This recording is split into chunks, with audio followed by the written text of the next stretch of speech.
이 시간은 민수기 강의 8번째 시간입니다. 오늘은 성막을 옮길 때에 지켜야 할 규칙이라는 제목으로 하나님의 말씀을 증거하겠습니다. 하나님께서는 민수기의 말씀을 통해서 이 레위인들에게 아주 자세한 명령들을 내리십니다.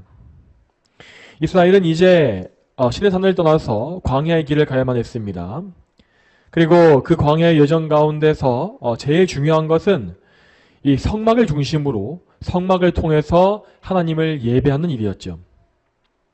구약시대 이스라엘의 예배는 하나부터 열까지 오직 하나님의 명령에 의해서만 정해지고 또 드려졌습니다.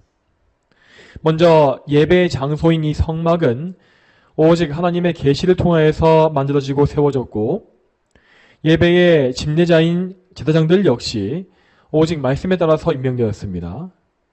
그리고 예배의 방법이었던 제사법 역시도 하나님의 계시에 철저히 따라서 드려졌습니다. 이러한 법칙 안에서 하나님은 이 성막을 유지하고 보존할 이 레위인들에 대해서도 구체적인 계시를 내려주신 것입니다. 그 중에서 오늘부터 우리가 보게 될 이 민수기 4장의 말씀은 성막을 이동하는, 성막을 운반하는 방법에 대해서 정확한 명령을 보여주고 있습니다. 먼저 이에 대해서 3절을 보겠습니다. 3절 말씀 같이 읽죠. 시작. 30세에서 50세까지 회막에서 섬기는 사역에 참여할 수 있는 모든 자들의 수를 세어라. 아멘. 자, 여기에 나와 있는 바와 같이 성막을 위해서 일할 수 있는 레위인은 30세 이상부터 50세 이하의 남성이라고 되어 있습니다. 자, 이 이스라엘의 군대에 들어가서 싸울 남성이 20세 이상 50세 이하인 것과 달리 이 성막의 사역자들은 그들과 달리 10년의 세월을 더 기다려야만 성막의 사역을 할 수 있었던 것입니다. 그런데 이 30세라는 나이는 유대인들의 문화에서 한 남성이 자기의 모든 권리와 의무를 다할 수 있는 성숙한 연령으로 여겨졌다고 합니다. 그러므로 이 말씀은 성막을 섬길 사역자들에게 충분한 성숙함과 책임감이 필요하다는 사실을 보여주는 것입니다. 자, 이만큼 광야에서 성막을 위해서 섬기는 것은 정말 힘든 일이었고 인내심과 책임감과 충성심을 요구하는 일이었습니다. 자, 잘 보시기 바랍니다. 하나님께서 구름 기둥을 움직이실 때마다 레위인들은 즉시 급히 성막을 해체해야 했고 그 안에 있는 거룩한 성물들을 포장해서 조심스럽게 옮겨야 했습니다. 그리고 그들은 광야길을 행진한 이후에 구름기둥이 멈춘 곳에 다시금 성막을 펼치고 설치하여 또 성물들을 그 안에 배치해야 했죠. 이러한 과정은 이 육체적으로 매우 힘든 노동이었으며 또한 그 귀한 성물들, 거룩한 이 기물들을 다뤄야 했기 때문에 매우 위험한 일이기도 했습니다. 자, 레위인들이라 할지라도 성소 안에 있는 기물들을 눈으로 보거나 혹은 함부로 만지게 되면 그들은 그 자리에서 즉시 죽임을 당하게 되었습니다. 그래서 이 성막의 위험한 사역은 이 혈기왕성하지만 미숙한 20대의 청년들이 아니라 나름대로 성숙함을 갖춘 30세 이상의 남성을 요구한 것입니다. 자, 참고로 나중에 이 다윗 왕의 시대를 보게 되면 그 시대에는 성막 사역자의 기준을 20세 이상으로 바꾼 것을 볼 수 있습니다. 다윗의 시대에는 이스라엘 왕국이 안정됨으로써 더 이상 성막을 운반할 필요가 없었고, 그래서 레위인들이 거룩한 물건을 옮길 필요도 없게 되었기 때문입니다. 자, 그런 이유로 해서 다윗 왕의 시대부터는 좀 더 젊은 청년들도 성막의 사역에 참여할 수 있었던 것입니다. 다시 오늘 본문을 보게 되면 레위인 남성들은 20세에 성인이 된 이후에 약 10년간을 성막 사역을 위한 준비 기간으로 삼았습니다. 그들은 성막의 봉사를 위한 이 규칙들과 제사 방법을 익혀야 했고 성막을 관리하는 데 필요한 여러 가지 기술들도 배워나갔습니다. 이렇게 해서 그들은 10년간 성막에 대하여서 이미 전문가가 된 이후에 이 사역을 담당한 것입니다. 그뿐만 아니라 레위인들은 율법의 전체 내용과 이스라엘의 역사 역시 세심하게 공부해야 했습니다. 왜냐하면 레위인들은 이 성막의 사역뿐만 아니라 백성들에게 율법을 가르치는 교사의 역할을 겸해서 맡았기 때문입니다. 그러므로 그들은 사역을 준비하는 10년간의 기간에 이 교사로서의 자격을 갖추기 위해서도 더욱더 연구에 힘써야 했습니다.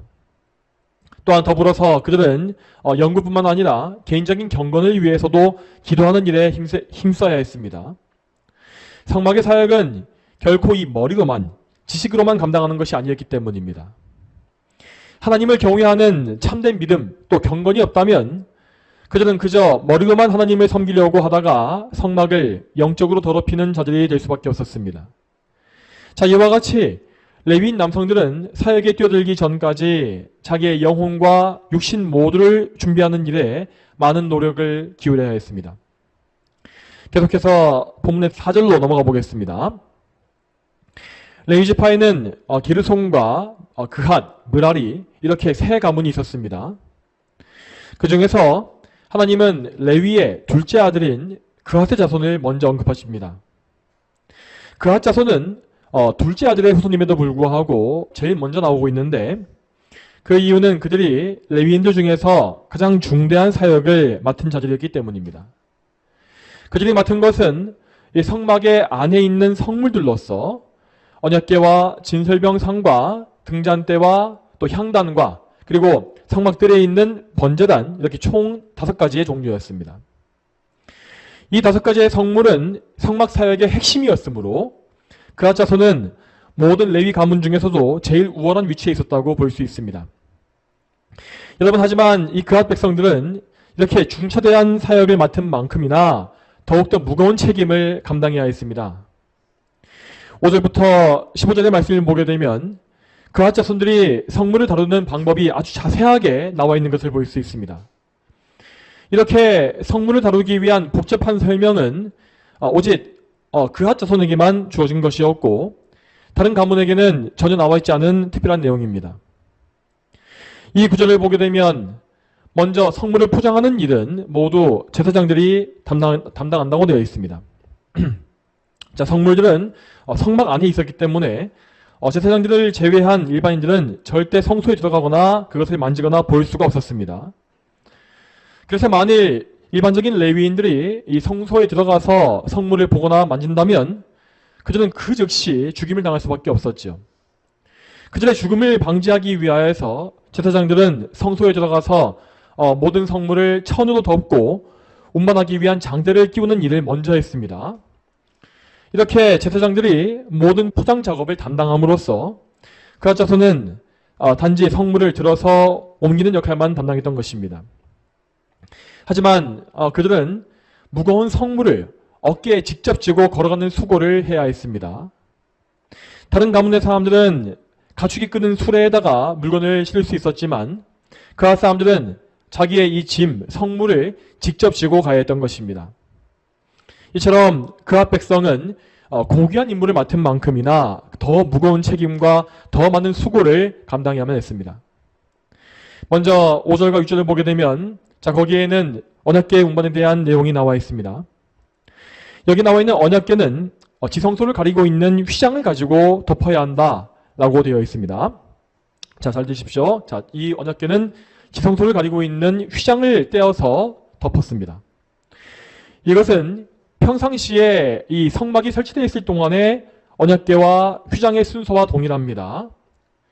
평소에 휘장이 언약궤 앞을 가리고 있는 것과 같이 언약궤를 운반할 때에도 휘장은 언약궤를 이렇게 덮어서 가리게 되는 것이었습니다. 자, 이러한 휘장과 언약궤의 관계에 대해서 성경의 말씀을 읽어보겠습니다. 히브리서 10장 19절과 20절 말씀 보시기 바랍니다. 히브리서 10장 19절과 20절 말씀. 그러므로 형제들아, 예수님의 피로 지성소에 들어갈 담대함을 우리는 가지고 있다. 그 길은 예수께서 우리를 위하여 휘장을 통해 열어주신 새롭고 살아있는 길이니 이 휘장은 곧 그분의 육체이다. 아멘. 여러분, 구약의 이스라엘 백성들은 결코 지성소 안으로 함부로 들어가지 못했습니다. 지성소는 하나님께서 임재하시는 가장 거룩한 장소로서 마치 하나님 보좌 앞에 발등상과 같은 장소라고 할 수 있습니다. 그래서 이스라엘 백성들은 오직 간접적으로만 지성소에 들어갔는데 이것은 대제사장을 중보로 하여서 들어가는 방법이었습니다. 그런데 대제사장은 지성소에 들어갈 때에 반드시 먼저 휘장을 열고 휘장을 거쳐서 언약궤 앞에 가야 했습니다. 자, 여기에서 방금 읽었던 히브리서의 말씀을 다시 한번 생각해 보시기 바랍니다. 대제사장이 거쳐 들어갔던 이 휘장, 성소의 휘장은 곧 예수 그리스도의 육체를 가리킨다고 되어 있습니다. 이 말씀과 같이 자, 우리 이 죄인인 인간은 오직 예수 그리스도를 거쳐서만, 그리스도를 통해서만 하나님 앞에 나갈 수 있는 것입니다. 더 정확히 말하자면 우리는 그리스도께서 당신의 몸을 바쳐드리신 희생제사를 통해서만 하나님 앞에 나아가고 그분께 받아들여질 수가 있다는 것이죠. 예수님은 당신의 이 귀한 몸을, 육체를 희생제물로 바치셨고 그 영원한 제사를 통하여서 우리를 하나님 앞에 인도하신 분입니다. 그리고 나중에 예수님께서 십자가에서 숨을 거두셨을 그때에 우리는 예루살렘 성전의 휘장이 위에서부터 아래로 찢겨져서 둘로 나뉜 것을 잘 알고 있지 않습니까? 그리고 휘장이 찢겨졌을 때에 그 휘장에 감춰져 있었던 지성소는 이제 모든 백성들에게 열려져서 보이게 되었습니다. 다시 말씀드리지만 휘장은 그리스도의 몸, 그리스도의 육체를 가리키는 것입니다. 그러므로 그 휘장이 찢겨진 것은 곧 그리스도께서 십자가에서 몸이 찢기신 것을 상징합니다. 마치 구약시대의 제사에서 제사장이 제물을 죽이고 제물의 몸을 조각조각 각을 떴던 것과 같이 예수님의 육체 역시 우리를 위해서 채찍에 맞으시고 못과 창에 찔리셨습니다. 이렇게 그리스도의 몸이 찢김을 통하여서 우리가 지성소에 갈 수 있는 그 길이 활짝 열리게 된 것입니다. 그러므로 예수 그리스도를 참되게 믿는 사람은 누구든지 예수님을 통하여서, 그리스도 예수님을 통하여서 하나님 앞에 이제는 나아갈 수가 있게 되었습니다. 여러분, 그러므로 우리는 그리스도의 십자가를 바라볼 때에 하나님께 나아갈 담대함을 가져야 합니다. 만일 여러분께서 여전히 하나님의 진노와 심판을 무서워하고 계신다면 여러분은 그리스도의 십자가의 이 공로, 우리를 지성소에 나아가게 하는 이 공로를 전혀 믿지 못하고 있는 것입니다. 그러므로 성도 여러분, 예수님께서 여러분을 위하여서 몸이 찢기시고 피 흘리신 이 사실을 기억하시기 바랍니다. 그분께서 당신의 몸을 제물로 바치셨기 때문에 그렇게 해서 우리를 위한 속죄와 의로움을 이루어 주셨기 때문에 우리는 이제 하나님 앞에 나갈 수 있는 근거, 그 담대함을 얻는 것입니다.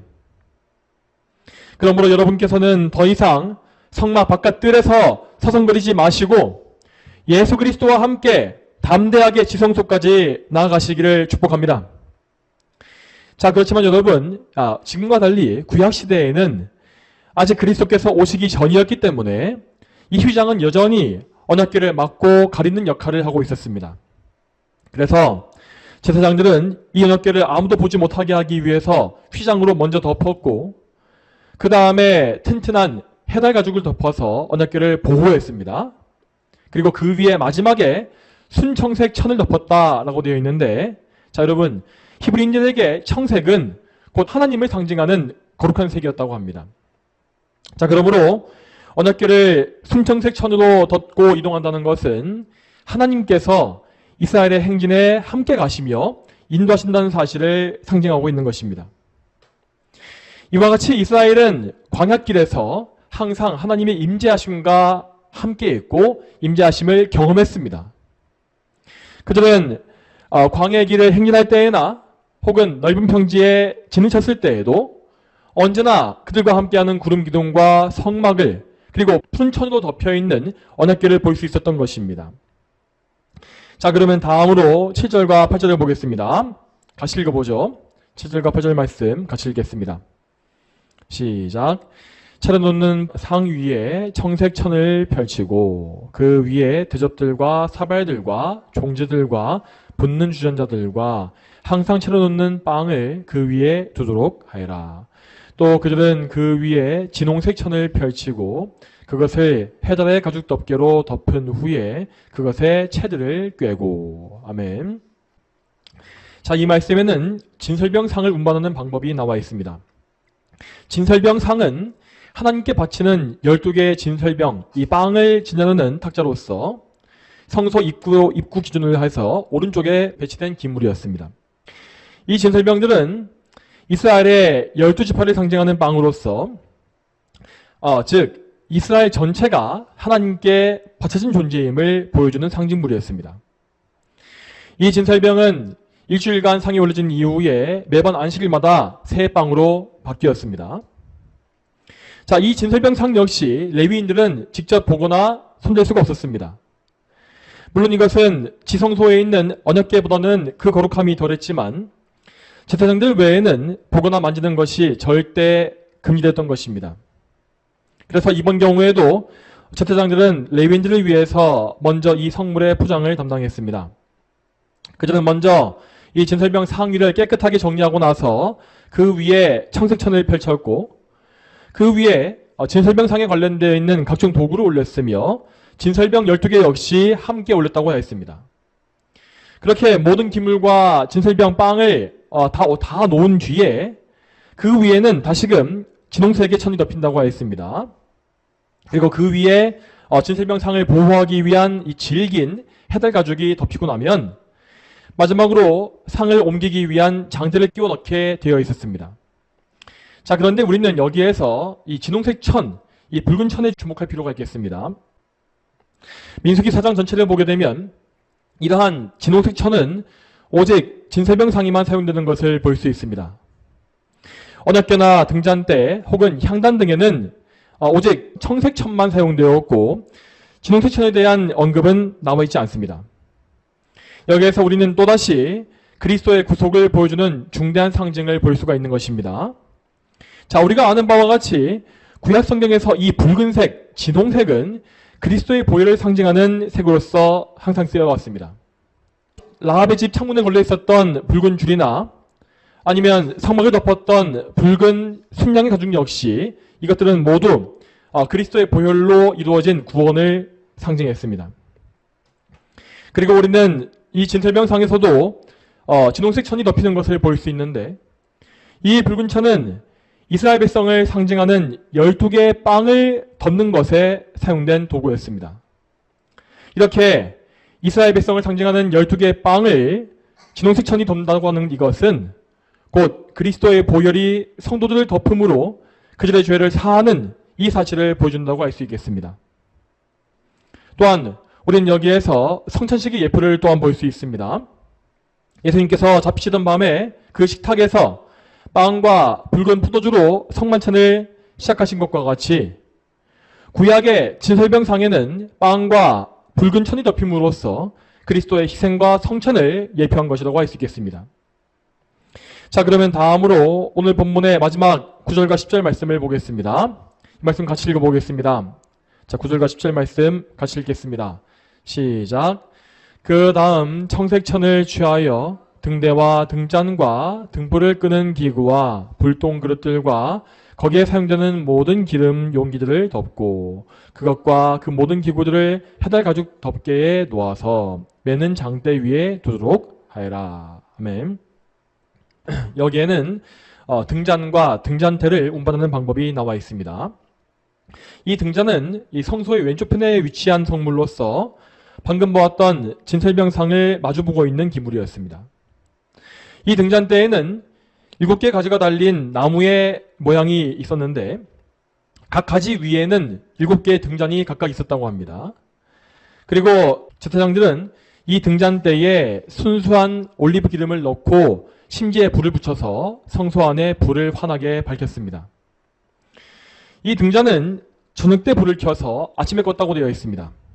이로써 성소 안은 한밤중에도 어둠이 없이 환하게 유지될 수가 있었던 것입니다. 이 등잔대는 영적인 의미에서 이스라엘의 빛을 비추시는 하나님을 상징합니다. 그리고 이 등잔 안에 있는 기름, 이 기름은 성령님의 역사를 상징하는 것이죠. 그러므로 이 등잔대는 하나님께서 성령님을 통하여서 이스라엘에 빛을 주신다는 사실을 잘 보여주고 있는 것입니다. 자, 그런데 여러분, 우리가 이 등불을 켜게 되면 그 불에서는 빛과 열, 이 빛과 열이 동시에 발생하지 않습니까? 이러한 자연적인 현상과 같이 성령께서는 하나님의 백성에게 빛과 열을 더하시는 역할을 하십니다. 여기에서 빛이란 것은 하나님을 아는 지식을 의미합니다. 이 지식은 우리의 지성을 가지고 연구해서만 알 수 있는 것이 아니고 성령께서 그분의 영적인 빛을 통하여서 우리의 마음을 비추어 주셔야만 알 수 있는 지식입니다. 그러므로 우리는 항상 하나님 알기를 힘쓰되 성령님의 조명하심, 그 은혜에만 의지함으로써 성경을 읽고 말씀을 듣고 교리와 신학을 연구해야 하는 것입니다. 자, 그리고 더하여서 성령님의 역사에는 반드시 뜨거운 열이 동반됩니다. 자, 이 열이라고 하는 것은 우리의 심령을 뜨겁게 하는 열심과 사랑을 의미합니다. 여러분, 우리가 아무리 지식으로 진리를 많이 안다 할지라도 우리 안에 하나님을 향한 뜨거운 마음이 없다면 우리는 그 지식을 가지고도 아무것도 할 수 없을 것입니다. 우리에게는 성령님의 은혜로 부어지는 이 뜨거운 열정과 사모함이 반드시 필요합니다. 우리는 성령님의 인도하심 안에서 하나님을 열심히 예배하고 뜨겁게 기도하며 열정적으로 찬송하는 그런 성도가 되어야 할 것입니다. 그리고 우리의 이웃에 대해서도 뜨거운 사랑을 가지고 그들에게 생명의 복음을 전파하며 또한 나를 희생하여 그들에게 유익을 줄 수 있도록 항상 힘써야 하는 것입니다. 다시 오늘 본문을 보겠습니다. 자, 이 등잔대의 경우에는 이 막대기를 걸 수 있는 고리가 없었습니다. 그래서 제사장들은 먼저 청색 보자기로 전체 기물을 덮은 다음에 그것을 해달의 가죽으로 감싸서 보호하였습니다. 그리고 그 가죽에 막대기를 걸어서 어깨에 맬 수 있게 조치한 다음에 레위인들에게 인계한 것입니다. 자, 이렇게 하여서 우리는 그앗 자손이 맡은 성물 5가지 중에서 3가지의 성물을 먼저 보았습니다. 이 성물들은 각각 하나님과 예수 그리스도와 성령님을 상징하는 영적인 의미를 가지고 있었고 그것은 신약의 성도인 우리에게도 그대로 적용할 수 있는 교훈들이었습니다. 자, 그러면 이제 다음으로는 이스라엘 백성들이 광야에서 이동해 갔던 그 여정, 광야길이 무엇이었는지를, 무슨 의미였는지를 생각해 보겠습니다. 자, 광야에서 이스라엘 백성의 삶은 곧 우리 성도들의 삶을 상징하는 것입니다. 광야의 이스라엘 백성은 한 지점에 계속 머물러 산 것이 아니라 하나님께서 인도하시는 곳으로 계속 이동해 가야 했습니다.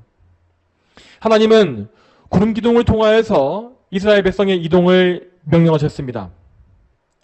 이 구름 기둥은 평소에는 성막 위에 머물러 있다고 했는데 그 구름이 성막 위에서 하늘로 높이 떠오르게 되면 이스라엘은 그 모습을 보고서 서둘러서 성막과 진영을 정리하고 길을 떠나야 했습니다. 그런데 이스라엘 백성들은 항상 이 구름 기둥이 언제 떠오를지, 언제 이동이 명령되어질지를 전혀 몰랐습니다. 만약 그들이 진영을 모두 완성하고 나서 얼마 시간이 지나지 않았다 할지라도 구름이 단 이틀 만에 움직인다고 한다면 또다시 이스라엘은 그 구름 기둥을 따라서 이동해야 했습니다.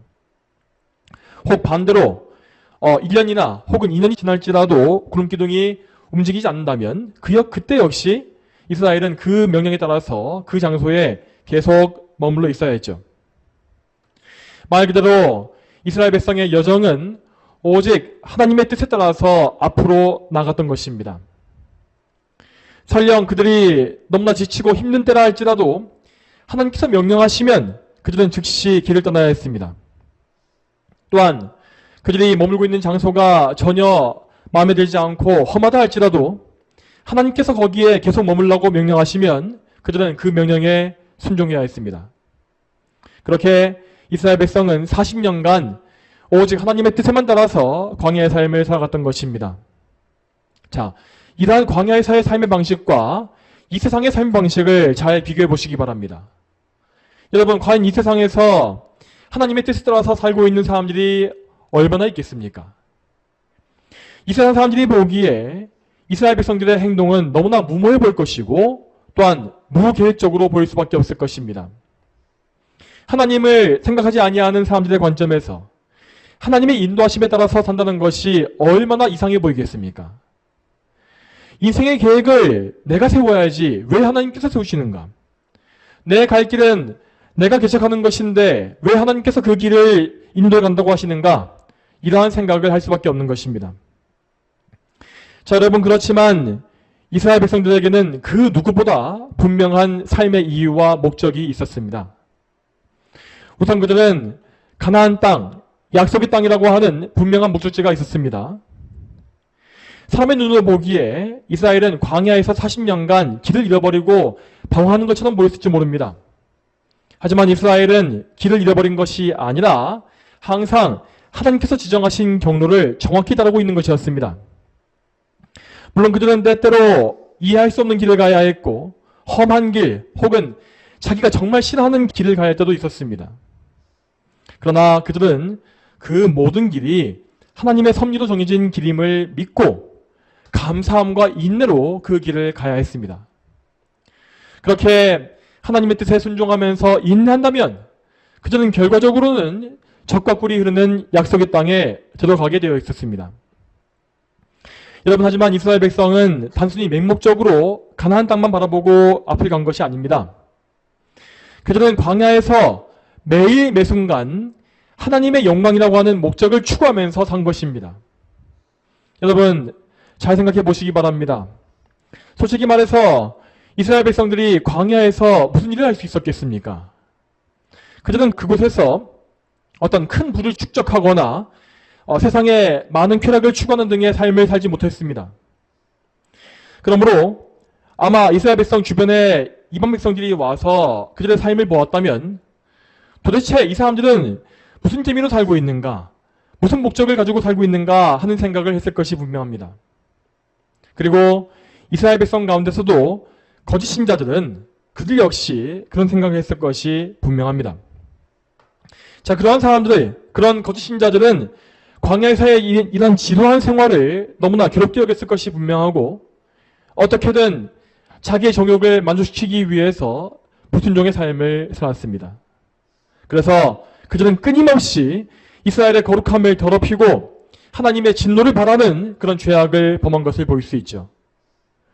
그래서 광야에서 이스라엘 백성의 삶을 보게 되면 계속해서 이러한 거짓 신자들로 인하여서 불순종과 징계와 심판이 이어지는 것을 우리는 볼 수 있는 것입니다. 하지만 그 가운데서도 참된 이스라엘 백성들, 성도들은 이 광야에서의 힘든 삶까지도 하나님의 영광을 위해서 다 사용하였습니다. 물론 때때로 그 성도들 역시 이 광야에서의 삶이 너무나 괴롭고 낙심할 때가 있었을 것입니다. 매일 똑같은 만나를 먹고 황량한 광야의 풍경을 보면서 40년간 사는 것이 얼마나 괴로웠겠습니까? 하지만 하나님은 그 성도들의 마음속에 역사하셨습니다. 하나님은 그들의 마음속에서 이 세상에 대한 사랑을 제거하시고 하나님에 대한 사랑을 채워주신 것입니다. 이렇게 백성들을 인도하시기 위하여서 하나님은 계속해서 일주일마다 마지막 날에 그들에게 안식일을 허락해 주셨고 또한 제사를 통해서 속죄와 화목함과 헌신을 경험케 하셨습니다. 그리고 이러한 과정을 통하여서 하나님은 참된 백성들, 즉 구약시대에 구원받은 성도들이 하나님의 영광을 추구하도록 인도하신 것입니다. 여러분, 이러한 하나님의 영광이라고 하는 이스라엘의 백성의 목적을 제일 잘 보여주는 것이 바로 오늘 본문에 나와 있는 성막의 사역이었습니다. 이스라엘 백성들은 어디를 가든지 항상 하나님을 중심으로 하나님의 영광을 위해서 살아야 했습니다. 그래서 그들은 항상 하나님께서 임재하시는 성막을 자기의 생명이요, 자기 삶의 중심으로 여긴 것입니다. 그리고 이 성막을 섬기기 위해서 세워진 레위인들은 이스라엘 회중 전체의 영적 생명을 위하여서 제일 중대한 사명을 맡고서 사명감을 가지고 사역을 하였습니다. 그들은 성막을 거룩하게 보존하기 위해서 하나님의 명령에 철저히 따라야 했습니다. 오늘 본문에서 볼 수 있는 바와 같이 성막을 다루는 방법은 정말로 복잡하고 어려웠습니다. 하지만 그 레위인들은 그 힘든 규칙에 전혀 불평하지 아니하고 오직 하나님의 명령에 정확히 따르는 것에만 집중해야 했습니다. 자, 사실 이렇게 성막의 규칙이 어렵고 복잡했던 것은 하나님의 탓이 아니었습니다. 그것은 어디까지나 인간의 죄 때문이었습니다. 죄는 하나님과 사람의 관계를 파괴하고 인간을 하나님께 나아갈 수 없게 만드는 것입니다. 하나님은 그래서 우리 죄의 문제를 해결해 주시기 위해서 메시아를 예배해 주셨지만 그 메시아의 날이 이르기 전까지 구약시대의 이스라엘 백성들은 메시아를 미리 보여주는 각종 복잡한 모형과 상징만을 따라서 신앙생활을 해야 했던 것입니다. 만일에 그들이 율법의 복잡성 때문에 하나님의 명령을 소홀히 하고 귀찮아하고 자기 마음대로 성막을 다뤘다면 그것은 곧바로 불순종의 죄가 되어서 성막과 레위인 자신들을 부정하게 만들었을 것입니다. 그리고 하나님은 결코 죄로 부정해진 성막과 백성들에게는 임재하시지 않았습니다. 그렇게 되면 이스라엘 백성은 즉시로 하나님과의 관계를 잃어버릴 것이고 다시금 그 부정함을 씻기 위해서 많은 제사와 회개와 그리고 인내 시간을 통과해야 했습니다. 그러므로 레위인들은 자기가 맡은 바 이 영적 사명을 깊이 깨닫고 하나님의 영광과 또한 동료 이웃들의 백성의 유익을 위해서 자기의 삶을 바쳐야 했습니다. 그들은 사역자로서 하나님을 사랑하는 가운데 하나님의 계명을 사랑으로 지켜야 했습니다. 만일 레위인들이 죄에 빠지고 그래서 정결함을 잃어버린다면 이스라엘은 그들로 인하여서 하나님과의 화목한 규절을 누릴 수 없었습니다. 이처럼 죄의 문제는 하나님과의 관계를 파괴하기 때문에 레위인들은 항상 율법을 기억하고 그 법에 철저히 순종해야 했습니다. 자, 그러면 이 사실을 우리에게 어떻게 적용할 수 있겠습니까? 우리는 항상 우리의 삶에 하나님께서 함께하고 계신지를 살펴야 합니다. 여러분, 우리에게는 분명히 하나님과 관계가 멀어지고 그분의 임재하심을 경험할 수 없는 어두운 시기가 삶에서 찾아올 수 있습니다. 그럴 때에 우리는 즉시 뜨거운 열정을 잃어버리게 되고 그저 마지못해서 하나님을 섬기는 그런 상태에 빠질 것입니다. 미지근한 마음으로 하나님을 예배하고 기도가 더 이상 기쁘지 않으며 너무나 쉽게 눈이 돌아가서 세상의 마음을 빼앗기는 그런 상태가 되는 것입니다. 만약 이런 때에 우리가 하나님 앞에 즉시 돌아가지 아니하고 계속 그 상태에 머물러 있기를 즐긴다면 우리는 점점 더 깊은 수렁에 빠질 수밖에 없습니다. 여러분, 그러므로 우리는 이렇게 마음이 떨어졌을 때에 우리가 어디에서 떨어졌는지를 생각해야 합니다. 혹 우리에게 십계명의 조항을 어기고 있는 특정한 죄가 있다고 한다면 우리는 반드시 그 죄를 발견하고 인정하며 예수 그리스도 앞에 나아가서 그 죄를 내어놓고 회개해야 할 것입니다. 그 죄는 우상숭배나 간음, 도둑질 혹은 이웃을 해치는 것 등등 다양할 것입니다. 우리는 그렇게 십계명의 조항을 어긴 그 죄를, 특정한 죄를 고백하고 철저히 회개해야 합니다. 나의 더러운 죄를 깨끗이 씻겨주시고 다시금 하나님 앞에 담대히 나갈 수 있게 해달라고 간구해야 하는 것입니다. 그리고 그렇게 회개했다면 우리는 반드시 죄를 끊기 위하여 우리를 거룩해 하시는 그리스도의 은혜를 구해야 합니다. 성령님께서 우리를 예수 그리스도와 굳게 연합시켜 주셔서 우리 안에 그리스도를 닮은 거룩함이 생겨나게 해달라고 기도해야 하는 것입니다. 그리고 나서 이렇게 기도했다면 우리는 실제로 죄와 싸우는 삶을 살아야 합니다. 절대 무기력하게 죄에 굴복하지 말고 성령님께 의지하여 나의 정욕을 쳐서 굴복시키는 그러한 영적 싸움, 순종을 행해야 하는 것입니다. 이렇게 우리가 기꺼이 순종의 삶을 살 때에 하나님은 우리에게 더 큰 은혜와 더 큰 능력을 부어주셔서 우리가 앞으로 더 많은 죄를 끊고 영적으로 강건해질 수 있도록 인도하실 것입니다.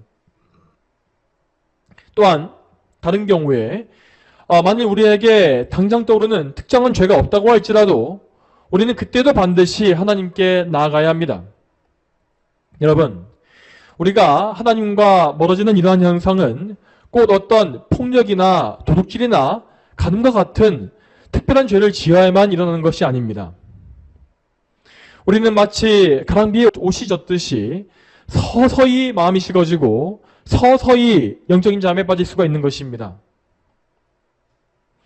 이 세상과 나의 정욕에 조금씩 빠지게 되어서 나도 모르는 사이에 하나님을 생각하지 않고 하나님과 멀어지는 그런 상태가 될 수 있다는 것입니다. 허나 그런 상태에 빠졌다 할지라도 우리는 낙심치 말고 다시금 예수 그리스도께 나오고 그분을 바라봐야 합니다. 여러분께서 비록 죄에 빠지시고 하나님과 멀어졌을지라도 하나님은 우리를 버리신 것이 아닙니다. 그분은 우리에게 은혜를 잠시 거두심으로써 우리를 겸손케 낮추시며 또한 회개의 길로 불러주시는 것입니다. 여러분, 우리가 그렇게 낮춰질 때에도 여전히 우리에게는 영원한 대제사장이신 예수 그리스도께서 계십니다. 그리스도의 보혈과 그리스도의 의는 영원하기 때문에 우리는 오직 그리스도께 의지하여서 죄를 씻고 하나님 앞에 다시 한번 담대히 나아갈 수 있습니다. 그러므로 사랑하는 성도 여러분, 오늘도 그리스도께 의지하심으로써 하늘아버지께 나아가시기 바랍니다. 그리고 다시 한번 죄에서 자유를 얻고 하나님의 계명에 기꺼이 순종하는 삶을 사십시오. 하나님의 계명을 철저히 준행함으로써 항상 하나님의 영광에 살고 하나님을 기쁘시게 하는 삶에 집중하시기 바랍니다. 저와 여러분 모두가 이러한 은총 가운데에서 예수 그리스도를 굳게 믿고 하나님께만 영광을 돌리게 되기를 진심으로 축복합니다. 다 함께 기도하겠습니다.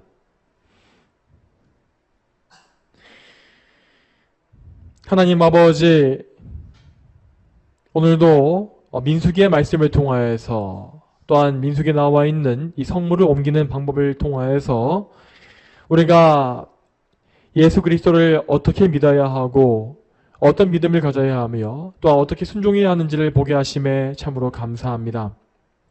이 말씀에 정말 다양한 은혜의 말씀과 교훈이 들어있었습니다. 비록 이런 것들이 다소 파편적으로 우리에게 전달되었지만 우리가 이런 모든 것들을 하나하나 다시 한번 묵상하고 또 기억함으로써 우리에게 주시는 하나님의 이런 다양한 교훈과 또 귀한 이런 은혜의 말씀을 잘 듣고 이해하고 또 순종할 수 있도록 주여 인도하여 주시옵소서. 앞으로 계속해서 민수기의 말씀을 볼 때에 저희가 또한 이 말씀에 집중하게 해주시고 이 말씀에 나와 있는 하나님의 그 뜻을 발견함으로 말미암아서 오직 하나님의 뜻에만 순종할 수 있는 그런 거룩한 주의 백성이 될 수 있도록 인도하여 주시옵소서. 감사드리오며 예수님의 이름으로 기도 올립니다. 아멘.